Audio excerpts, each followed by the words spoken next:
আসসালামু আলাইকুম প্রিয় ভিউয়ার্স।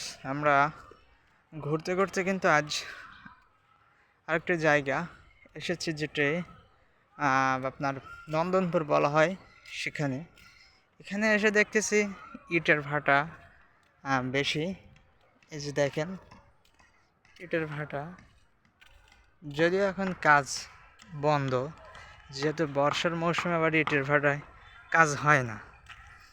পাশে যে নন্দনপুর নদীটি বলা হয় সেটি আছে। এখন অবশ্য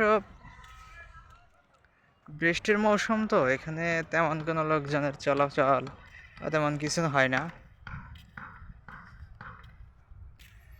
চারিদিকে সবুজের একটি প্রকৃতির, মেঘলা আকাশের একটা খেলা।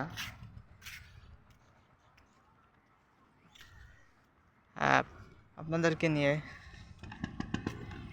সে দেখেন, সামনে একটা ভাটা দেখতে পাচ্ছেন। আমরা যাব সেই ভাটার দিকে। দেখি, এখন অবশ্য কাজ হচ্ছে না। এই যে দেখা যাচ্ছে নদী, অথচ এখানে নদী না, এটা এখানে এখন বর্ষা মৌসুমে পানি উঠে থাকে।